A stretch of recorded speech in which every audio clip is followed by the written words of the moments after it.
is going on, everybody? Welcome to another great edition of The Hit.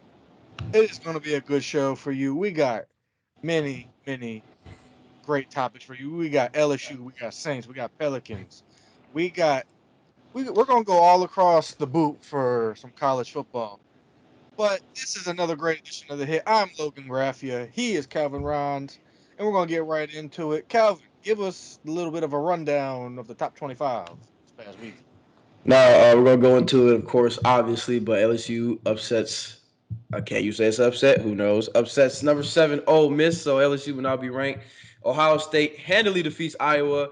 We all know that was the case because Iowa cannot score more than 10 points, and they have once again proved that. UT Martin versus Tennessee, no chance for them. We all know what happened there. Clemson goes into a very close game with Syracuse. Clemson is once again struggling with teams that are ranked in the top 15. Low key, going to get exposed at some point. It's just a matter of when at this point. Mississippi State goes down to Alabama 30-6. TCU continues their domination. I wouldn't really say domination, but they beat number 17 Kansas State 28-38. UCLA loses to number 10 Oregon. They're going to fall down in the rankings. Oklahoma State, also another team that's continuing their domination, defeats Texas. And then you have Wake Forest beating Boston College. Cincinnati beats SMU. And Tulane, shout out to Tulane, continuing to move up the rankings here, beating Memphis. Well, yes, love to hear it. And now here's my quick score recap from schools around the boot. We got my Southeastern Lions beating Jacksonville State 31 to 14. You got the Raging Cajuns beat Arkansas State 38 to 18. You have the ULM Monroe Warhawks falling the Army 48 to 24. LSU goes in and upsets Ole Miss in Death Valley 45 to 20. And you have Tulane Green Wave continuing to roll with a win over Memphis on homecoming 38 to 28. And we're going to stick in the boot for a brief moment, Calvin, and let's talk about the LSU Tigers. They got down early 17 to 3, but they rallied very well. Let's just say Ole Miss scored a field goal, and that was it. They scored three more points, and LSU rolled 45 to 20, Calvin. That's crazy. If you would have, we got down early to the number 7 team in the country, ranked seventh. They was undefeated. Lane Kiffin's their head coach. We didn't think that LSU was going to come back like that, but Brian Kelly, as I've said on this podcast many times, is an incredible head coach. You don't win over 200 and something games and not be a good head coach, Calvin. I want to get your take. What do you think helped prompt this comeback? What adjustments did you see LSU make that you think prompted this comeback? Defensive adjustments, man. I mean, shout out to LSU. It is hard to win games in college football nowadays. We know how that is. And the problem with Ole Miss, everybody kind of looks at is how effectively can they pass the ball, and then obviously LSU's had their kind of struggles on defense as we've seen this year, but they're starting to pick it up. The defensive adjustments. I mean, shutting out a team in an entire half is difficult, especially a top 7 team. I mean, that's difficult to do. So they scored only 6 points in the second quarter. 14 in the first, and that was it. That was it for Ole Miss. So the defensive adjustments really came through in clutch. Also, the adjustments of letting Jaden Daniels run more, man. 121 yards, averaging 5 a carry, 3 touchdowns. I mean, using his legs is going to be key. He's used his legs a little bit, but more of a need to have to basis instead of a I just can do it. Um, when you have a guy like that, you have to implement more run plays for him and stuff like that because it just opens up your passing offense a lot more because they have to start respecting the run. So you're gonna see everybody come down a little bit for the defense. So that's a nice move by Brian Kelly and company to figure that out and to let Jane Daniels be Jane Daniels, and Jane Daniels once again having a very efficient game, 21 for 28, 240 yards, no turnovers, um, 2 touchdowns, 0 picks. So yeah, man, the defensive adjustments, special teams look better, just all around good performance, and shout out to Brian Kelly, man. coming in at halftime saying, "Look, this is what we're going to do. Um, we're still down. We're gonna go out here and we're gonna shut these boys out." And that's what happened. And you scored 21 points in the fourth quarter alone just to put a stamp on it. And yeah, man, that's good work by LSU there. I gotta agree with you there, Calvin. I mean, the defensive adjustments. The one that stuck out to me was you put number 40 on the field, Harold Perkins. You wouldn't think a true freshman, an 18-year-old just fresh out of college, would make this much of an impact on the defensive side of the ball. When I tell you this guy, this man is absolutely fast. I don't think I've seen a linebacker move that fast in a long time, Calvin. It's been a long time.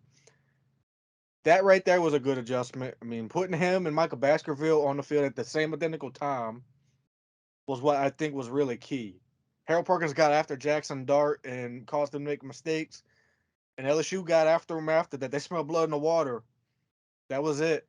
Then on the offensive side of the ball, before going into halftime, I read that Keishon Butte ran up to Brian Kelly as they was running into the locker room and said, "Coach, you know what we have to adjust at the half." That's leadership right there. I tip my hat off to Keishon Butte for that because I know at first people was thinking, "Oh, he's going to transfer. He's not getting the ball enough. Jaden's not throwing it to him." But now this team looks like they're starting to gel and trust each other more, and I'm loving.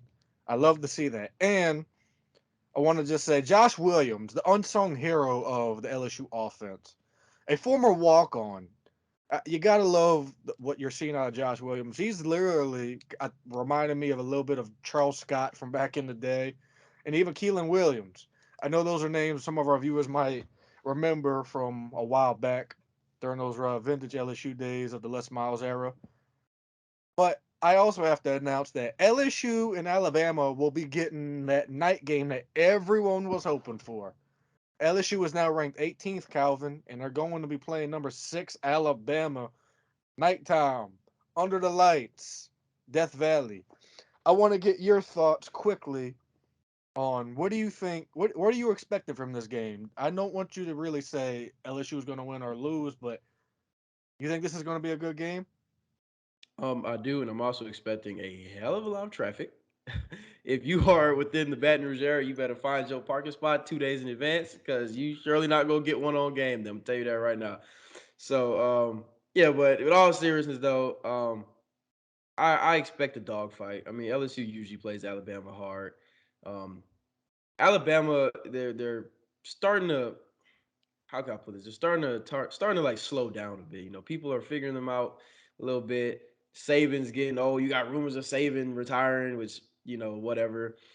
Um, Alabama's a team that's they're realizing, all right, we may not be what we once was, or even if we are, we have to get back to that point. So they're gonna give you a dog fight every single game because if you think Alabama is gonna allow themselves to not be into a playoffs, I mean that's unheard of. That's just not realistic of them. So they're gonna go out there and give you a hard fight. Um, the Death Valley should be rocking. There should be an earthquake in BR from the noise and just how crazy everyone's going. I expect it to be a crazy, crazy, crazy environment. And really the crowd is always tough to play in Death Valley, but I think especially I just have a sneaky suspicion that this time the crowd is going to affect Alabama a little more than usual. I just have a sneaky suspicion about that. So that's why I think about it, man. I loved it. I love it. I love it. I mean, if there is an earthquake, it wouldn't be the first time that we've heard of an earthquake happening in Tiger Stadium. But I've got to just say this before we move on.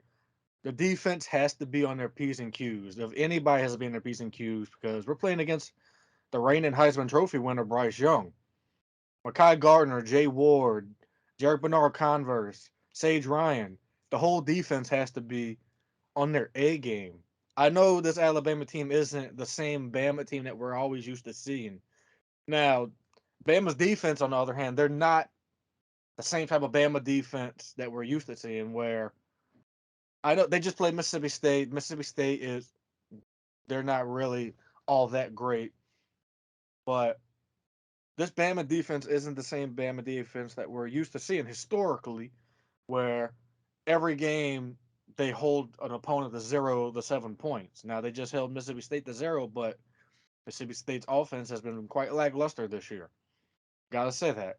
So I really hope that Brian Kelly. This is a big test for Brian Kelly and this LSU team, and I really am curious to see how my guy Jaden Daniels does against this Alabama defense because he did good against the Florida defense. He did good against Ole Miss. I mean, if he can do that against Ole Miss's defense, then I have a ton of confidence in them, and I think this is going to be a good game in next weekend. So, Calvin, let's move on to a very sore subject in this podcast. Let's move on to the New Orleans Saints. Just a few days ago, they played on Thursday Night Football, losing to the Cardinals, and all I can say is, wow.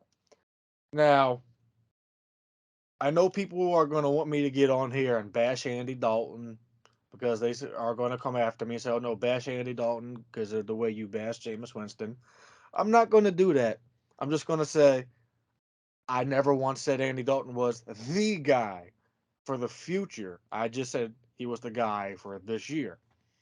And I want to just say Andy Dalton didn't play well. Three interceptions is never great, Calvin. One of which I blame on everyone loves context. You know that, right, Calvin? Context, context, context. All right, here's context. One of them, you got to blame on Marquise Callaway. That hit him right in his damn hands, and he dropped it, and that was a pick six. That's on Andy Dalton. One, Andy Dalton threw, which was completely his fault.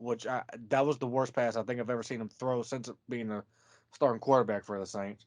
And then one he threw in the triple coverage in the end zone. I get it.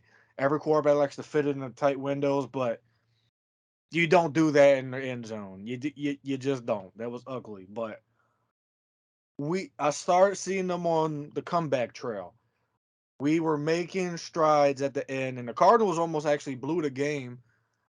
They really did. I gotta say,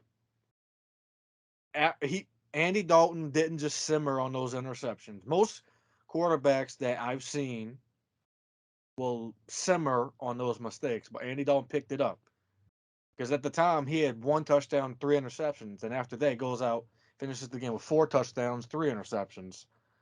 But all in all, I gotta say defense sucks.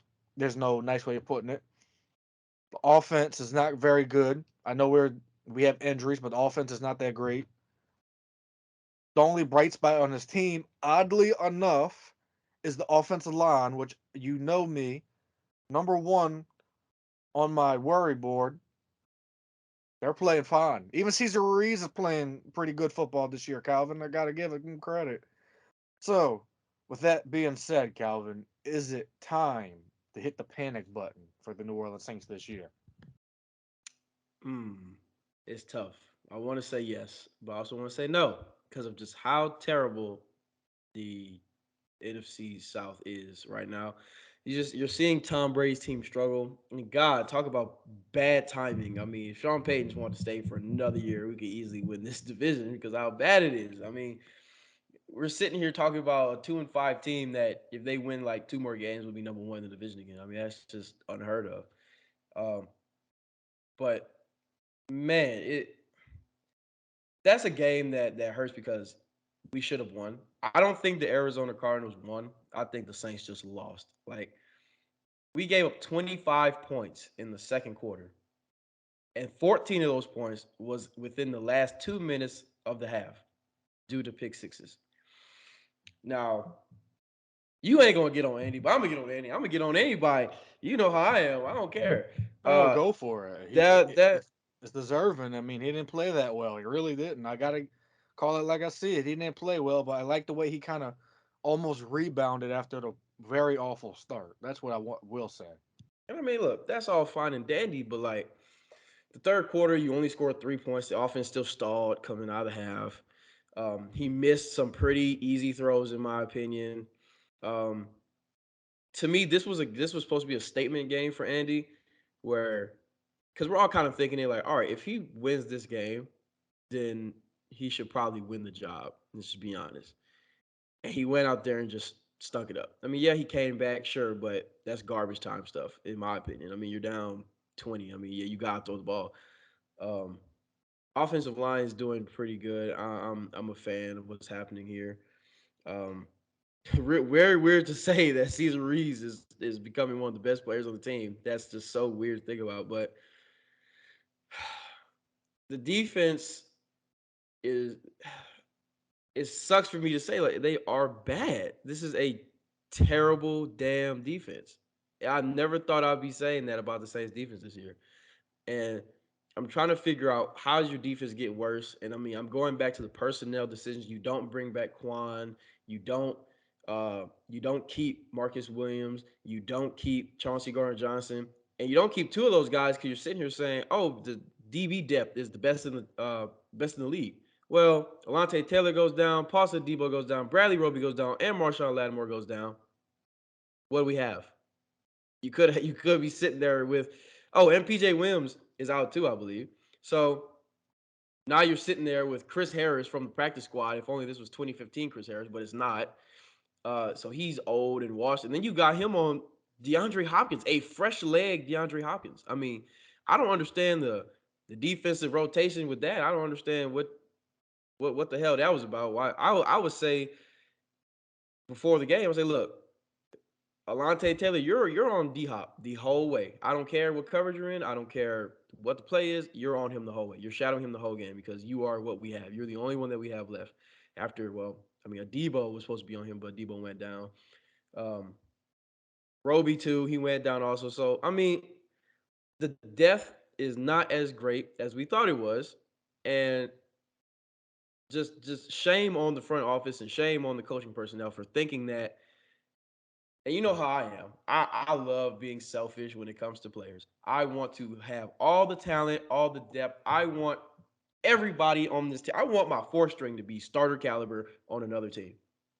And I just feel like the front office doesn't operate that way because in my mind, there's no way you should just feel comfortable with letting go of players who could potentially be Pro Bowl or all pro players with the guise of, oh well, we have depth. I don't care that we have depth. Let's keep that depth because it's football. Injuries happen, and you've seen it. We are down safeties. We are down our starting three cornerbacks. Then what? What are we looking at then? You see what I'm saying? I imagine if you had Chauncey, who has more interceptions by himself than the entire Saints team. Keep in mind, so does Marcus Williams. Put them on the team, we'll have 7 interceptions right now. That's insane to think about because this Saints defense is not getting takeaways anymore. Pete Werner is and Demario Davis are the only ones really doing something outside of Marshawn. Um, the defense is startling to me, and I want to keep saying injuries, injuries, injuries, injuries, injuries. And I think that this is something I want to bring up because a lot of people don't talk about it, but our training staff and our strength and conditioning staff, I think, all need to be fired because this is the second year, third year in a row where we have so many injuries at one time. Like it's insane. We've seen it with the Pelicans. The Pelicans fired their training staff a couple years ago, and now we're seeing less injuries and less injuries for like less prolonged injuries.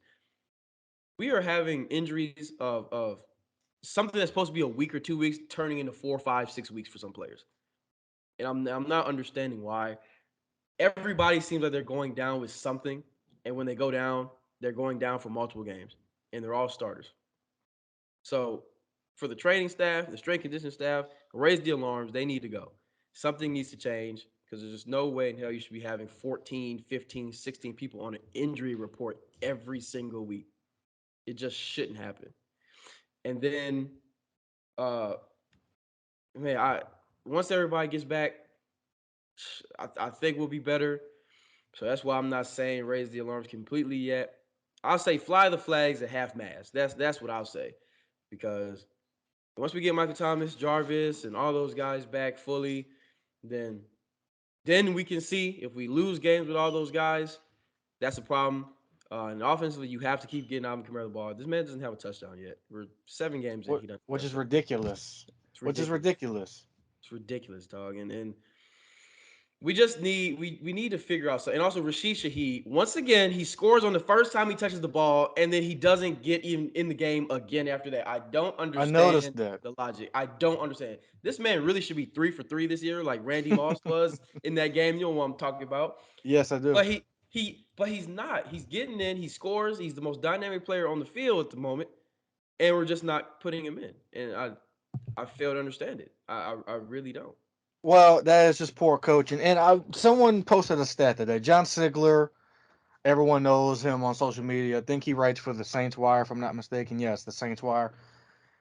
He posted a stat today. Dennis Allen's teams have started 2012 Raiders 3-4. They finished 4-12. 2013 Raiders started 3-4, finished 4-12. 2014 Raiders started 0-4, fired, fired in the middle of the season. 2022 Saints starting 2-5. Calvin, that's the worst start that he's had as a head coach. Now, I agree with John Sigler. He says I want to believe otherwise, but this may just be who Dennis Allen is. I I know everybody wanted continuity. Everyone was all on their high horse saying, "Oh, we got Dennis Allen. We're keeping everything Sean Payton kept in place." Well, here's the problem with that. Sean Payton isn't here. Now, it might have worked if Sean was still here, but he is not. And he's not coming back, ladies and gentlemen. No matter how much we pray and hope to God that he comes back, he is not coming back to the Saints. He must have saw the writing on the wall because right now it is not good. It really isn't. And I gotta just say this: I want Dennis Allen to be one and done. Will he? Probably not. But I have my hopes that maybe Mickey sees, okay, I got it wrong. Let's go get our real guy, whether that is Eric Bieniemy or someone younger like a Wes Phillips from the Vikings or something. So you can even call up Josh Hoople from Tennessee. Don't care. I wouldn't mind that. Just let Dennis Allen go, please. All us Saints fans are starting to see it. There's only a small few from that little hive that don't see it because they think there's answers on this roster, but there's not. Even if the roster is healthy, Calvin, I don't see a playoff team. I don't. And I don't think Michael Thomas is going to be coming back because for whatever, a turf toe is really bad, but I'm starting to think there's something more wrong with his toe than they're letting off. And I agree with the strength and conditioning staff. I was told Matt Rhea, coming from Bama, was a mega genius, Calvin. I was told that because he was coming from Alabama, that he was a genius. Well, it seems like there's more injuries this year than there was last year. Correct me if I'm wrong. Wasn't there? Isn't there more injuries this year, Calvin, than there was last year? Yes, man. We got about 15 people in the injury report every single week. In last year, I want to say it was a little bit less than that, but come on now, this is ridiculous. Matt Rhea, if you're such a super genius, I mean, I know you can't just prevent injuries, but whatever you're doing doesn't seem to be freaking working. I can honestly say that. And as for Dennis Allen, I've seen the practices up close. That was about as soft as practices as I've ever seen as a player in my lifetime playing. We practice harder in park ball, high school, and even semi-pro football that I've been playing for a long time. And that is just despicable. Most coaches, if someone makes a mistake in practice, okay, line up, do it again until they get it right. But Dennis Allen, nope, next play. Real coaches don't do that. This is the difference that I'm seeing, Calvin. And I'm not going to say the first coach's name, but many people from my hometown will get this. It's like going from, like, the switch from Sean Payton to Dennis Allen, or going from Dennis Allen from Sean Payton. It's like losing my coach from my last 2 years of high school, Larry Favre, and going back to the coach I had from sophomore year of high school. Went backwards. Now, if it was flip flop, if we went from, my coach from my sophomore year to Coach Larry Favre from my junior and senior year of high school, things would be a lot better. But we went backwards with this hire, Calvin. I understand they want to keep a continuity, but it's not working. It is not. Pete Carmichael didn't even want the freaking job as offensive coordinator in the first place. That's what I was hearing, and you was hearing the same thing. That just goes to tell you he didn't want it. He just wanted to go probably sit at home and wait for Sean to call him whenever Sean wants to come back, if he And ever does. that was a red flag for me at the beginning of the season. Like when I was hearing about the offensive coordinator, because I figured we was gonna get a new offensive coordinator, and I'm hearing so Pete Carmichael isn't really too keen on the job. I'm like, okay, and then Dennis Allen just convinces him to stay. I'm like, look, I don't want it. Me personally as a coach, I wouldn't want guys on the roster or on the coaching staff for that matter too, that if they didn't come to me and say I want to be here, then I don't want you here. I mean, I don't want guys on anywhere on this team that don't want to buy in, don't want to be here. If I have to convince you to stay here, you're not going to be here for me when I really need you. And right now, we really need them. And can I say the offense has gotten better and look better? Yes, but is it there yet? Honestly, look, I'm okay with the way the offenses look right now, just due to the massive amount of injuries that we have. I mean, it's hard to win a game when your first two receivers are down, when your starting guard is down, um, when your starting cornerback is down, your second cornerback, your third cornerback, when your first string safety is down. Like all that is hard to come back from. Like it just is. Like, that's the truth of football, and that's what makes football a war of attrition. But I want Dennis Allen to be more than a one and done. I want him to be half a season and done. I think Mickey needs to drop his nuts here and say, look, man, you're gone. I'm sorry, like you're a good dude, and just like my defensive coordinator told us over here at Tech. He said, look, just because you have a bad game doesn't mean you're gonna have a bad season. You have a bad season doesn't mean you're gonna have a bad career. You're a good guy, but it just didn't work out here. That's basically how I see it. You're a good guy, but it didn't work out here.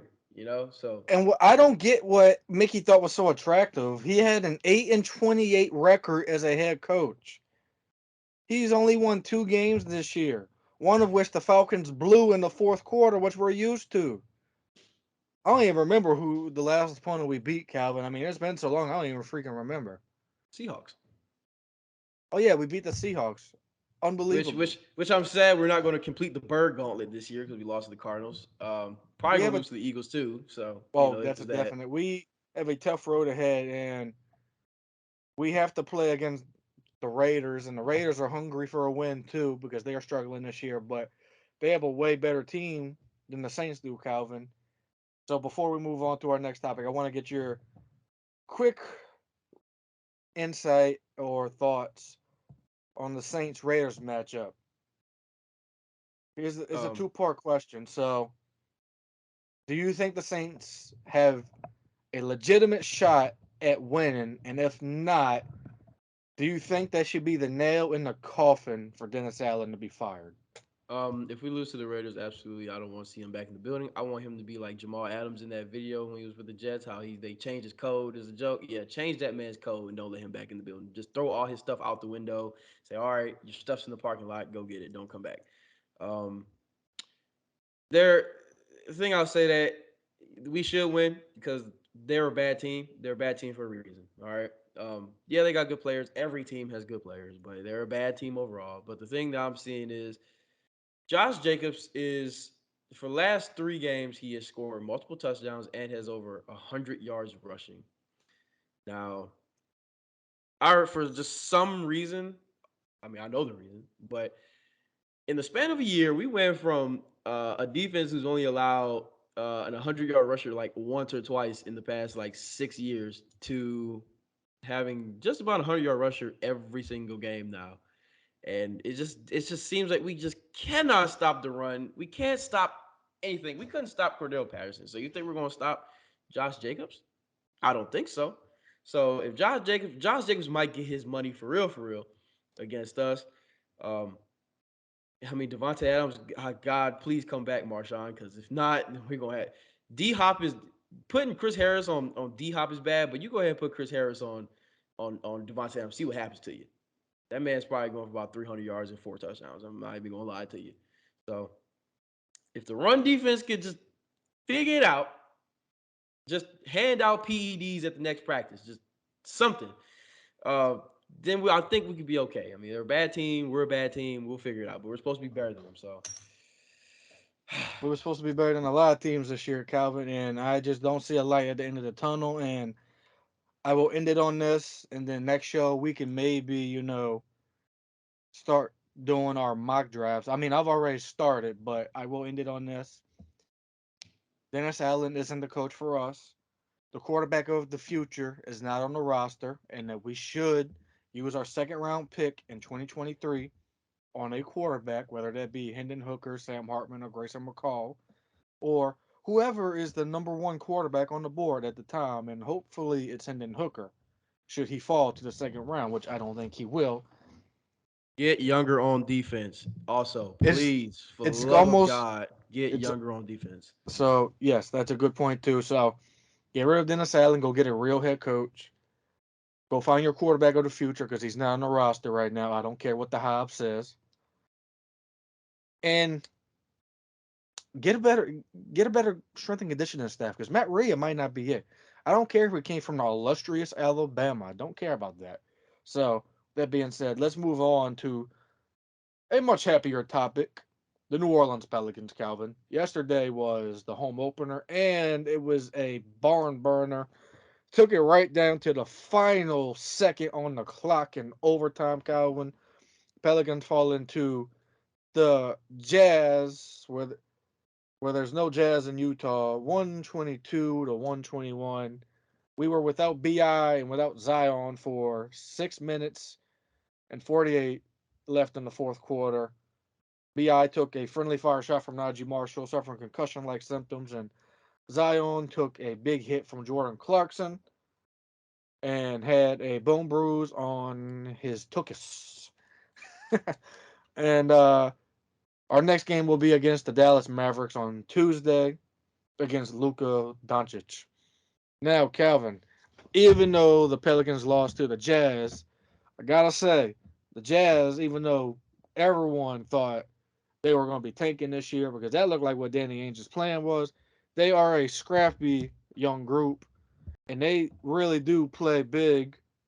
They play with three bigs almost every possession. Jarrett Vanderbilt, Kelly Olynyk, and Walker Kessler. That's three tall Oh, bigs. and Laurie Marketing, he's out there too. And So Laura there you go. Markkinen, can't forget about him.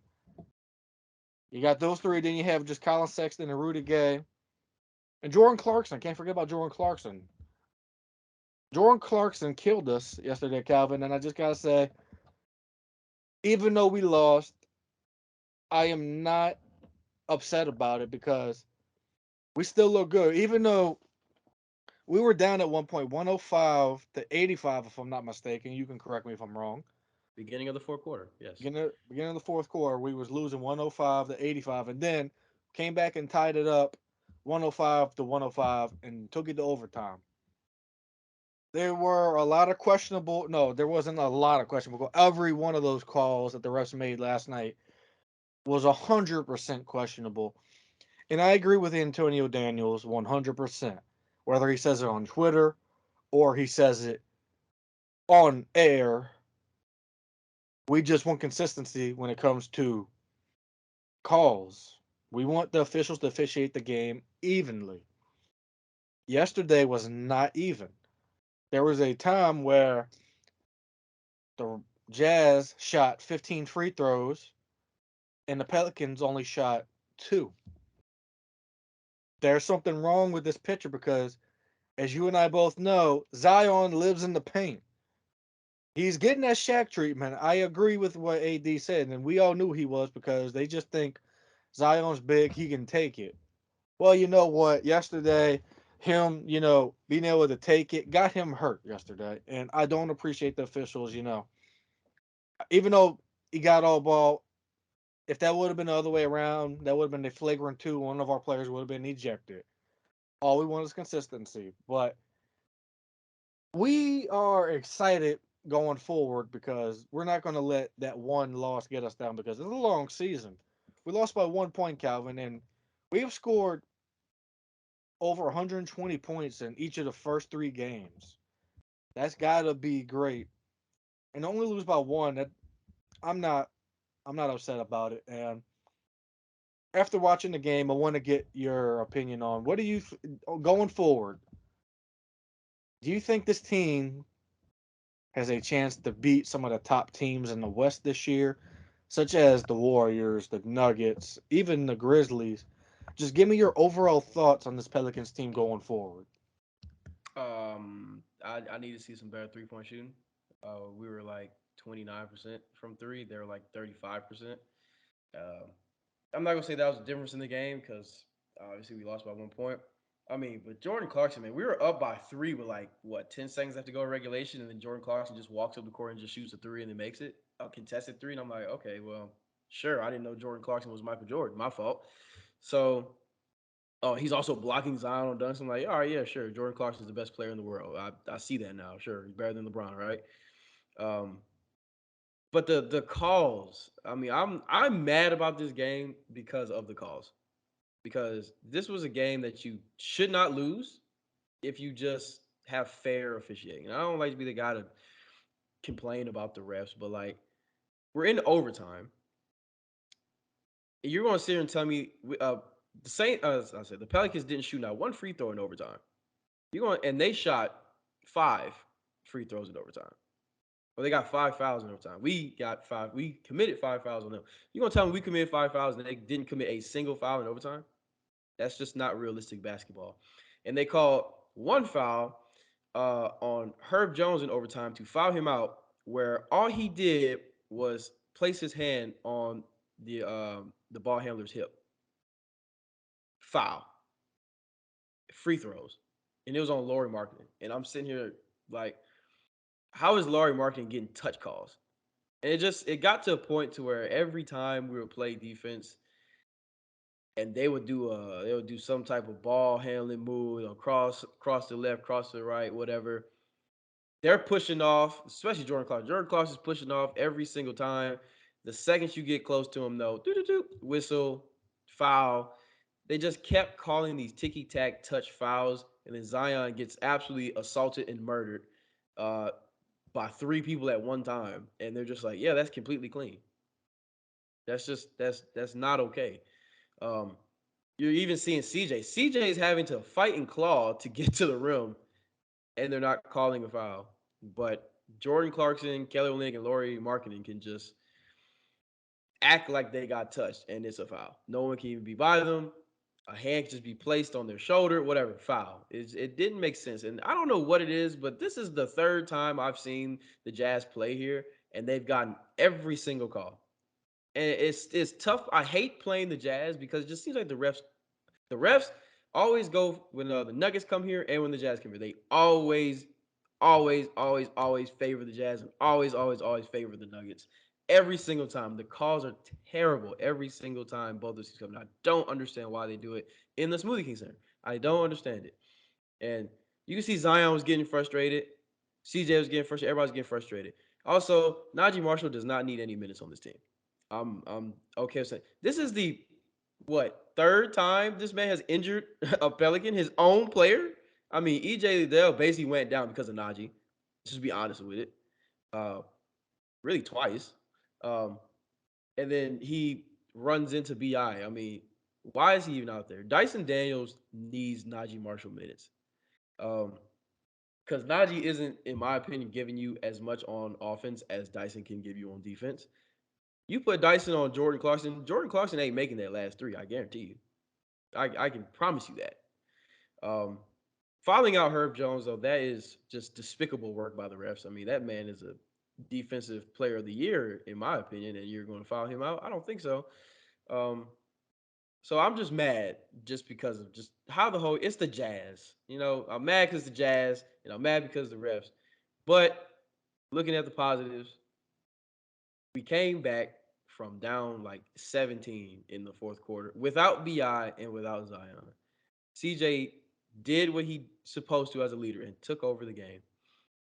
Yes, we fell short, but it is real hard to beat the refs and the team that you play. It just is. And Najee Marshall also was in on that last possession where Kelly Olynyk hit the game winner. If you notice, Najee Marshall gave up the switch way too easy. I don't understand what's going through Najee Marshall's head sometimes, but Najee Marshall cannot be in the game, late game situation, because this man gave up a switch when he's really one of the only bigs on the court.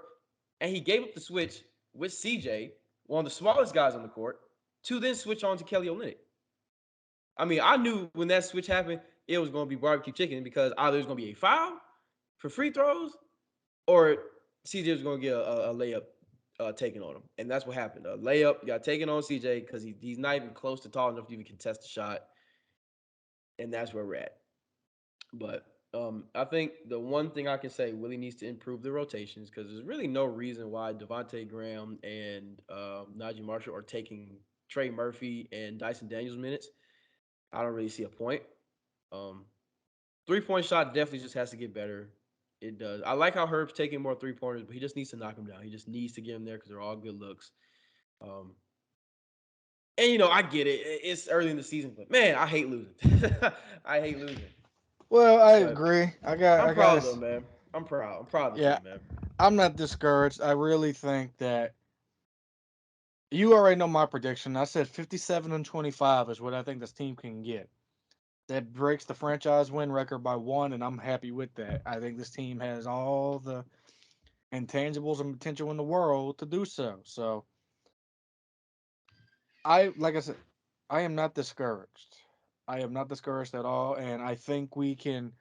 Now, the one thing that worries me about playing the Mavericks because every time we play the Mavericks, Luca goes off, and he also gets every single freaking call from the referees. So just going to be on our P's and Q's with that. So Tuesday night against the Dallas Mavericks, Calvin, is the next Pelicans game. Have time to heal up, get Bi and Zion ready for that game, and I think we'll be all right.